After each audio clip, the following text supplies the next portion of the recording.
नमस्कार, आपण पाहतात महाराष्ट्र तक टीव्ही न्यूज। काही दिवसापूर्वी महाराष्ट्र तक टीव्ही न्यूज कडून सेनेटिओ फार्मास्युटिकल प्रायव्हेट लिमिटेड संदर्भातील एक वृत्त प्रसारित करण्यात आले होते।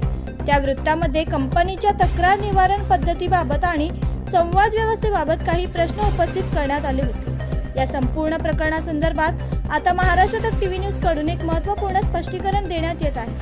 महाराष्ट्र तक टीव्ही न्यूजने आपल्या वृत्तातून हे मांडण्याचा प्रयत्न केला होता की काही प्रकरणांमध्ये तक्रारदार, ठेकेदार, देयक मागणारे व्यक्ती किंवा माध्यम प्रतिनिधींशी थेट संवाद साधण्याऐवजी कायदेशीर नोटीसचा आधार घेतला जात असल्याची भावना व्यक्त केली जात आहे। आमचा वृत्ताचा उद्देश केवळ कंपनीच्या तक्रार निवारण व्यवस्थेवर प्रश्न उपस्थित करणे इतकाच होता।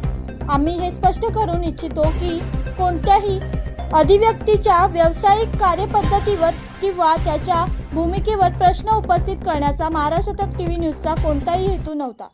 विशेषतः अधिवक्ता मनोज देवराज यादव यांनी कंपनीकडून उपलब्ध करून देण्यात आलेल्या माहितीनुसार आणि कायदेशीर प्रक्रियेच्या चौकटीत राहून आपली व्यावसायिक जबाबदारी पार पाडली आहे। त्यांनी केवळ कायदेशीर प्रक्रिया आणि नियमानुसार संबंधित संदेश पोहोचवण्याचे कार्य केले आहे।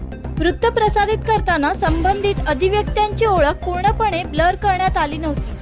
ही आमच्याकडून झालेली तांत्रिक आणि संपादकीय त्रुटी होती। त्याबद्दल महाराष्ट्र तक टीव्ही न्यूज दिलगिरी व्यक्त करत असून संबंधित व्यक्तीचा आम्ही पूर्ण आदर करतो। महाराष्ट्र तक टीव्ही न्यूज निष्पक्ष, जबाबदार आणि संतुलित पत्रकारितेसाठी कटिबद्ध आहे। जर अनवधनाने कोणाच्या भावना दुखावल्या गेल्या असतील तर त्याबद्दल आम्ही देख व्यक्त करतो।